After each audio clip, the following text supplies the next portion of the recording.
নমস্কার বন্ধুরা, নলেজ কাল্টিভেটারে স্বাগত। আমি সুদীপ ঘোষ শুরু করেছি ক্লাস যেখানে পড়ার সাথে হাসি ফ্রি। আজকে একটা খুব গুরুত্বপূর্ণ টপিক নিয়ে আলোচনা করব। আজকে যে টপিকটি আলোচনা করব তা কম্পিটিটিভ এক্সামের পলিটি সাবজেক্টে খুব ইম্পর্টেন্ট। আর তাছাড়া আমাদের প্রত্যেকের কিন্তু অবশ্যই জানা উচিত, যারা আমরা ভোট দিয়ে সরকার গড়তে চলেছি বা ভোট দিয়েছি তাদের অবশ্যই জানা উচিত। আজকের টপিক কি? প্রধানমন্ত্রী বা প্রাইম মিনিস্টার অফ ইন্ডিয়া। আমরা জানি লোকসভা নির্বাচন শেষ হয়েছে, তার ফলাফল প্রকাশিত হয়েছে, আর তার ফলেই ভারতবর্ষের প্রধানমন্ত্রী নতুন করে শপথ গ্রহণ করতে চলেছেন। তো শপথ গ্রহণ যখন করতে চলেছে আমরা কিন্তু সবাই শপথ গ্রহণের দিকে তাকিয়ে আছি। আর সেই সূত্রে আমরা দেখে নেব যে ভারতীয় সংবিধানে প্রধানমন্ত্রী বা প্রাইম মিনিস্টার নিয়ে কি বলা আছে। ভিডিওটি দেখুন, আর ভিডিও সম্পর্কে আপনার মতামত থাকলে অবশ্যই কমেন্ট বক্সে জানাবেন।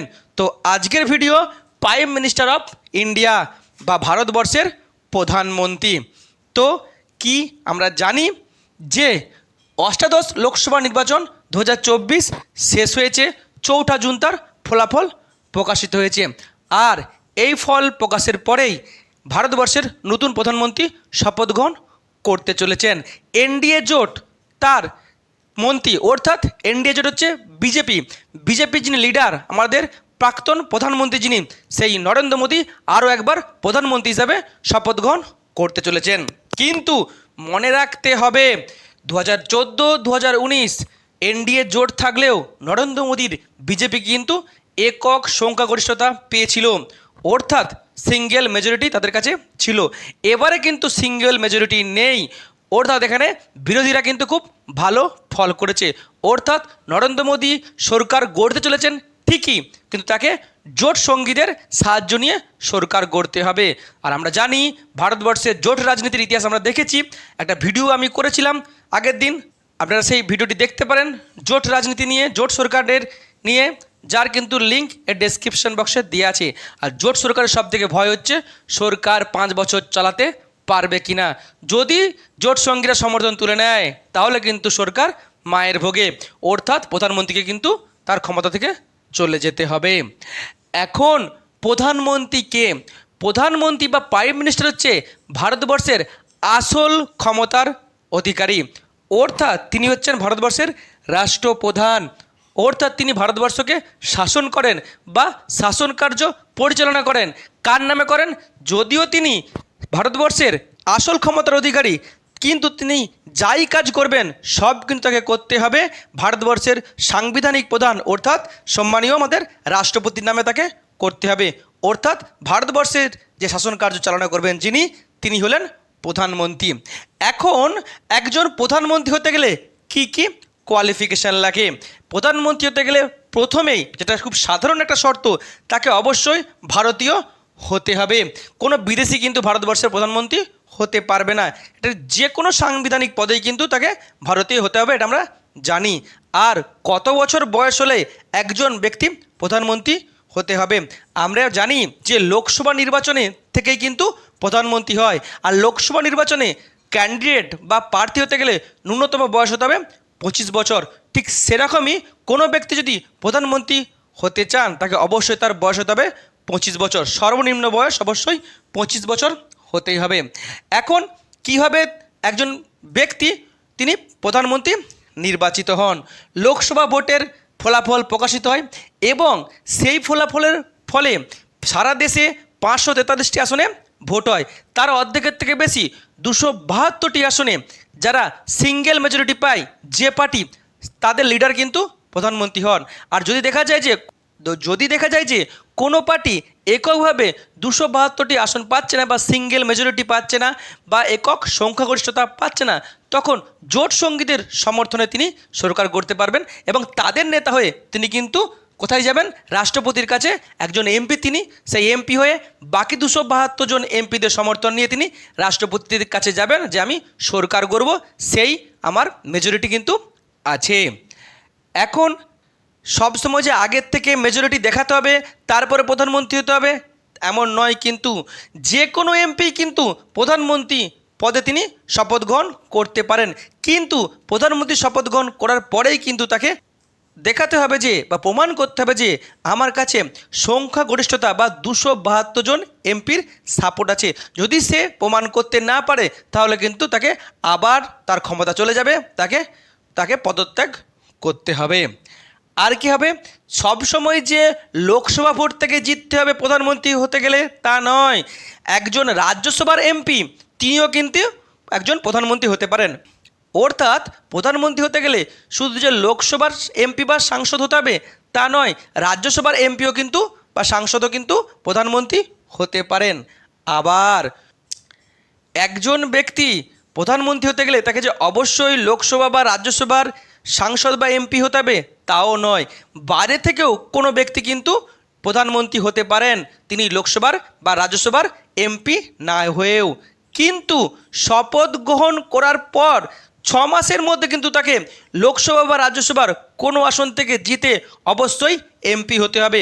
যদি সে 6 মাসের মধ্যে জিতে এমপি না হয় তাহলে কিন্তু তার আর কোনো ক্ষমতা থাকবে না, সে প্রধানমন্ত্রী হিসাবে আর কাজ করতে পারবে না। এখন প্রধানমন্ত্রীকে শপথ গ্রহণ কে করান? প্রধানমন্ত্রীকে আর তার মন্ত্রিসভাকে একসাথে শপথ বাক্য পাঠ করান আমাদের রাষ্ট্রপতি। এই যে প্রধানমন্ত্রী শপথ গ্রহণ করবেন উনি কিন্তু রাষ্ট্রপতি তাকে শপথ বাক্য পাঠ করাবেন। এখন রেজিগনেশন বা প্রধানমন্ত্রী কীভাবে তার পদত্যাগপত্র দেন। প্রধানমন্ত্রীকে যেহেতু শপথ বাক্য পাঠ করেছেন রাষ্ট্রপতি, তাই প্রধানমন্ত্রী পদত্যাগপত্র দিবেন কিন্তু রাষ্ট্রপতিকে। এখন কোন কোন ক্ষেত্রে তিনি পদত্যাগপত্র দেন বা তিনি তার পদ থেকে ছেড়ে দেন? যখন একটি লোকসভার 5 বছর মেয়াদ শেষ হয়ে যায়, নতুন লোকসভা গঠন হয়, নতুন লোকসভা গঠন হওয়ার আগে ওই আগের যে লোকসভার যিনি এমপি হিসাবে প্রধানমন্ত্রী হয়েছিলেন তাকে অবশ্যই কিন্তু পদত্যাগপত্র দিতে হবে রাষ্ট্রপতির কাছে। আমরা দেখেছি যে একদিনের আগেই আমাদের রাষ্ট্রপতির কাছে গিয়ে আমাদের নরেন্দ্র মোদী প্রধানমন্ত্রী হিসাবে পদত্যাগপত্র দিয়ে এসছেন। আর কি কোন কোন ক্ষেত্রে? লস্ট মেজরিটি ইন লোকসভা, যদি কোনো প্রধানমন্ত্রী বা তার সরকার লোকসভাতে মেজরিটি হারিয়ে যায়, অর্থাৎ 272 জনের এমপির সমর্থন না থাকে, তাহলে কিন্তু তাকে আর প্রধানমন্ত্রী হিসেবে তিনি থাকতে পারবেন না, তাকে গিয়ে পদত্যাগপত্র দিয়ে আসতে হবে। আর কি সাকসেসফুল নো কনফিডেন্স মোশন, যদি কোনো প্রধানমন্ত্রীর বিরুদ্ধে নো কনফিডেন্স মোশন হয় এবং লোকসভায় ফ্লোর টেস্ট হয়, আস্থা ভোট হয়, আর আস্থা ভোটে গিয়ে যদি ওই প্রধানমন্ত্রী নিজের সমর্থন বা নিজের মেজরিটি 272 জন এমপির সাপোর্ট দেখাতে না পারেন, তাহলে কিন্তু সেই সরকার আর ক্ষমতায় থাকবে না, তাকেও কিন্তু পদত্যাগপত্র করে আসতে হবে, দিয়ে আসতে হবে আমাদের রাষ্ট্রপতির কাছে। নেক্সট কি, যে resign according to his own wish, কোনো প্রধানমন্ত্রী তিনি ছিলেন নিজের ইচ্ছা মতো যে আমি আর থাকবো না, তখনও তিনি কিন্তু রাষ্ট্রপতির কাছে পদত্যাগপত্র দিয়ে আসবেন। কিন্তু সব থেকে ইন্টারেস্টিং হচ্ছে, যদি ধরুন যে প্রধানমন্ত্রী এতদিন ছিলেন, তার মন্ত্রিসভা ছিল, প্রধানমন্ত্রী গিয়ে পদত্যাগপত্র দিয়ে এলেন, তার প্রধানমন্ত্রী তো পদত্যাগপত্র দিয়ে এলেন, মন্ত্রিসভা তো পদত্যাগপত্র দেননি, তাহলে মন্ত্রিসভা কি ক্ষমতা কি থাকবে? তখন মন্ত্রিসভার ক্ষমতা থাকবে কি থাকবে না? সবথেকে বড় প্রশ্ন। ভারতের সংবিধান বলছে যদি প্রধানমন্ত্রী নিজে পদত্যাগপত্র দিয়ে আসেন বা প্রধানমন্ত্রী থাকাকালীন তার মৃত্যু হয়, তাহলে গোটা মন্ত্রিসভা তার সঙ্গে যারা শপথ নিয়েছিল তাদের কিন্তু কোনো আর দাম থাকবে না। অর্থাৎ প্রধানমন্ত্রী পদত্যাগ করলেই মন্ত্রিসভার কিন্তু নিজেই ভেঙে গেল, সেই মন্ত্রিসভার কোনো কাজ করতে পারবে না। নতুন মন্ত্রিসভা গঠিত হবে প্রধানমন্ত্রীর শপথ বাক্য পাঠের সাহায্যে বা মাধ্যমে। এখন প্রধানমন্ত্রীর মেয়াদ কত? একজন প্রধানমন্ত্রী সে লোকসভার MP.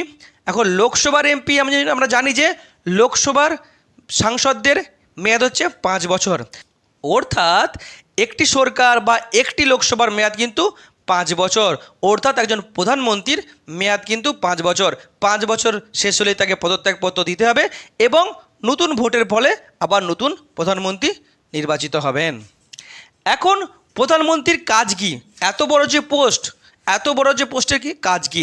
Mainly first real executive of nation, বলেছি প্রধানমন্ত্রী হলেন আসল ক্ষমতার অধিকারী, রুলিং পাওয়ার, তার কাছেই কিন্তু ভারত শাসন করার ক্ষমতা আছে, অর্থাৎ ভারতের শাসন কার্য পরিচালনা করার ক্ষমতা কিন্তু প্রধানমন্ত্রীর কাছে।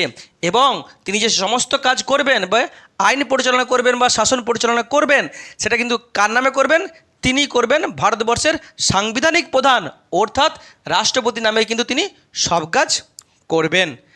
নেক্সট কি, leader of the house Lok Sabha responsible to Lok Sabha must face opposition. একজন প্রধানমন্ত্রী হচ্ছেন লোকসভার লিডার অফ দ্য হাউস, অর্থাৎ লোকসভার নেতা, এবং তার মন্ত্রিসভা এবং তিনি নিজে মন্ত্রী হিসেবে লোকসভার কাছে তিনি দায়বদ্ধ। কোনো ইস্যুতে যখন বিরোধীরা লোকসভায় প্রশ্ন তুলবে, অবশ্যই কিন্তু প্রধানমন্ত্রীকে এসে বিরোধীদের প্রশ্নের মুখোমুখি হতে হবে এবং প্রশ্নের জবাব দিতে হবে। কিছুদিন আগে যখন মণিপুরের ঘটনা সামনে আসে, বারবার কিন্তু বিরোধীরা বলছিল লোকসভায় কেন আসছে না প্রধানমন্ত্রীকে অবশ্যই আসতে হবে এবং বিরোধীদের প্রশ্নের জবাব দিতে হবে, কারণ তিনি প্রধানমন্ত্রী হিসাবে লোকসভার কাছে দায়বদ্ধ। নেক্সট কি, divide to ministry on his own cabinet. আমরা জানি প্রধানমন্ত্রীর সঙ্গে তার মন্ত্রিসভাও কিন্তু শপথ বাক্য পাঠ করেন।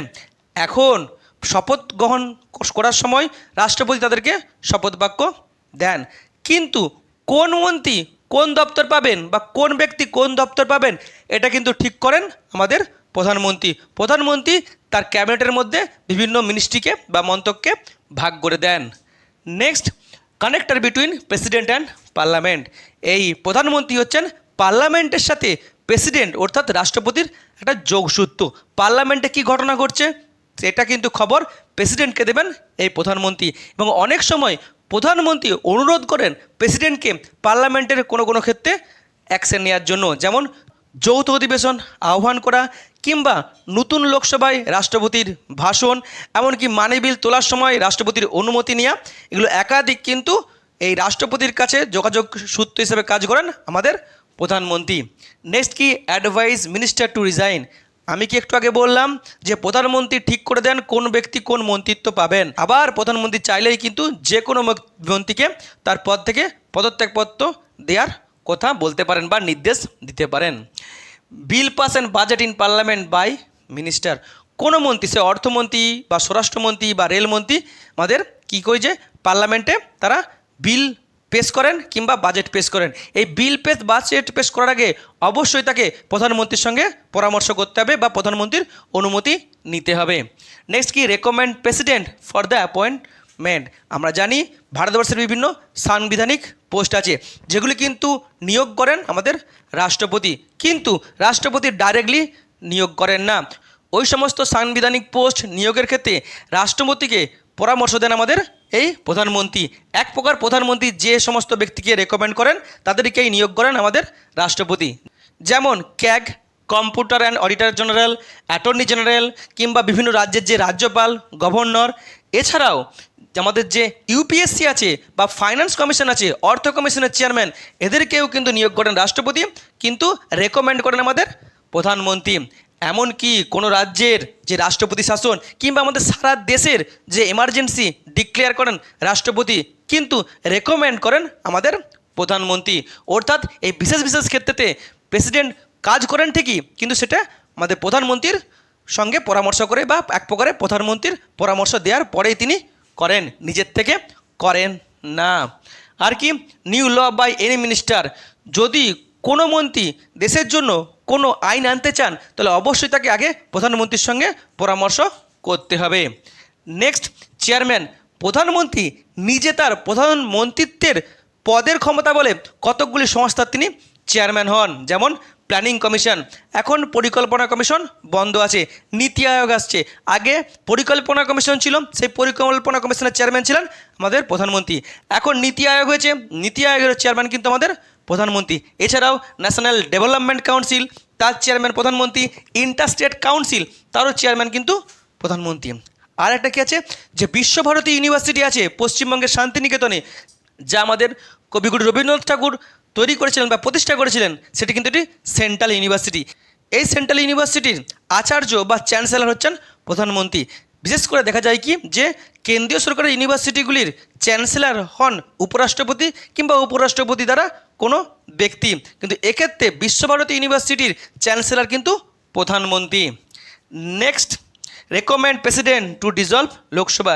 এমন যে ব্যাপার দেখা গেল যে লোকসভাতে আর ক্ষমতা থাকছে না, লোকসভাতে একটা টুটি বিচ্যুতি চলছে, ঝামেলা চলছে, তখন প্রেসিডেন্ট কিন্তু প্রধানমন্ত্রী বলতে পারেন যে লোকসভা ভেঙে দেওয়া হোক 5 বছরের আগেই। এখন last but not the least, সব থেকে গুরুত্বপূর্ণ, একজন প্রধানমন্ত্রীর সব থেকে গুরুত্বপূর্ণ কাজ কি? To save the democracy, secular, socialist, সভারেনিটি and Republic and integrity of India. অর্থাৎ একজন প্রধানমন্ত্রীর সবথেকে গুরুত্বপূর্ণ কাজ হচ্ছে ভারতবর্ষের গণতন্ত্রকে রক্ষা করা, ভারতবর্ষের ধর্মনিরপেক্ষতাকে রক্ষা করা, ভারতবর্ষের সার্বভৌমকে রক্ষা করা, ভারতবর্ষের প্রজাতান্ত্রিক ভারতবর্ষকে রক্ষা করা এবং অখণ্ড ভারতবর্ষেরকে রক্ষা করা বা ভারতবর্ষের অখণ্ডতাকে রক্ষা করা। আর তার সাথে তিনি যে শাসন কার্য পরিচালনা করবেন, অবশ্যই তাকে আমাদের সংবিধানকে রক্ষা করে বা সংবিধানকে সম্মান জানিয়ে বা সংবিধানকে মেনেই তাকে শাসন কার্য করতে হবে। এমন কোনো কাজ তাকে করা চলবে না যেখানে ভারতের সংবিধান অসম্মান হয় বা ভারতের সংবিধান লঙ্ঘিত হয়। যখনই লঙ্ঘিত হবে তখনই কিন্তু আমাদের সুপ্রিম কোর্ট আছে, সুপ্রিম কোর্টে কেস হবে। আর আমরা জানি সুপ্রিম কোর্ট হচ্ছে ভারতীয় সংবিধানের রক্ষাকর্তা। সুপ্রিম কোর্ট কিন্তু আমাদের প্রধানমন্ত্রীর বিরুদ্ধে নির্দেশ দিতে পারেন, তখন কিন্তু প্রধানমন্ত্রীর কোনো কিছুই করা থাকবে না। সুপ্রিম কোর্টের নির্দেশ কিন্তু তাকে মেনে নিতেই হবে। এই হলো প্রধানমন্ত্রী। প্রধানমন্ত্রী কে, কীভাবে প্রধানমন্ত্রী নিয়োগযুক্ত হন, প্রধানমন্ত্রী হওয়ার জন্য তার যে যোগ্যতা কিংবা প্রধানমন্ত্রীর কাজ, টোটাল বিষয়টিকে সুন্দরভাবে তুলে ধরলাম। এখন ভারতবর্ষের যে একাধিক ব্যক্তি প্রধানমন্ত্রী হয়েছেন সেই সম্পর্কিত যে সমস্ত জিকে কোশ্চেনগুলি আমাদের পরীক্ষায় আসে সেগুলি দেখে নেব। ভারতবর্ষের প্রথম প্রধানমন্ত্রী হচ্ছেন জওহরলাল নেহরু, আর তিনিই কিন্তু ভারতবর্ষের সবথেকে বেশি সময়ের প্রধানমন্ত্রী। নেক্সট লাল বাহাদুর শাস্ত্রী। লাল বাহাদুর শাস্ত্রী তিনি ভারতবর্ষের প্রথম প্রধানমন্ত্রী যিনি তার অফিসে বা প্রধানমন্ত্রিত্ব থাকাকালীন তিনি মারা গেছিলেন, এমনকি তিনি বিদেশে মারা গেছিলেন। এমনও প্রশ্ন পড়ে যে কোন ভারতীয় প্রধানমন্ত্রী বিদেশে মৃত্যু হয়েছিল? লাল বাহাদুর শাস্ত্রী। ইন্দিরা গান্ধী। ইন্দিরা গান্ধী হলেন ভারতবর্ষের প্রথম মহিলা প্রধানমন্ত্রী। ইন্দিরা গান্ধী হলেন সেই প্রধানমন্ত্রী যিনি সবথেকে বেশিবার নো কনফিডেন্স মোশনের মুখোমুখি হয়েছেন এবং আশ্চর্যজনকভাবে প্রতিবারই কিন্তু তিনি কিন্তু তার ক্ষমতা দেখাতে সফল হয়েছিলেন। নেক্সট ইন্দিরা গান্ধী। আর কি, ইন্দিরা গান্ধী হলেন ভারতবর্ষের একমাত্র প্রধানমন্ত্রী যাকে খুন হতে হয়েছিল আততায়ীদের হাতে। নেক্সট মোরারজি দেশাই। মোরারজি দেশাই হলেন ভারতবর্ষের প্রথম অকংগ্রেসি প্রধানমন্ত্রী, এমনকি তিনি ভারতবর্ষের সবথেকে বয়স্ক প্রধানমন্ত্রী। আর কি, মোরারজি দেশাই হলো ভারতবর্ষের প্রথম জোট সরকারের প্রধানমন্ত্রী। রাজীব গান্ধী। রাজীব গান্ধী হলেন ভারতবর্ষের সবথেকে অল্প বয়স্ক প্রধানমন্ত্রী বা কনিষ্ঠতম প্রধানমন্ত্রী। অটল বিহারী বাজপেয়ী। অটল বিহারী বাজপেয়ী হচ্ছে ভারতবর্ষের সবথেকে কম সময়ের প্রধানমন্ত্রী, তিনি 13 দিনের জন্য একবার প্রধানমন্ত্রী হয়েছিলেন। ভিপি সিং ভারতবর্ষের প্রথম প্রধানমন্ত্রী যিনি ফ্লোর টেস্ট বা নো কনফিডেন্স মোশনে হেরে গিয়েছিলেন। মনমোহন সিং যিনি ভারতবর্ষের একমাত্র প্রধানমন্ত্রী যিনি প্রধানমন্ত্রী হওয়ার আগে রিজার্ভ ব্যাংকের গভর্নর ছিলেন। নরেন্দ্র মোদী ভারতবর্ষের একমাত্র প্রধানমন্ত্রী যার জন্ম হয়েছে ভারতবর্ষের স্বাধীনতার পরে। এই জিকে কোশ্চেনগুলি কিন্তু খুবই ইম্পর্টেন্ট। এই হলো আজকের ভিডিও।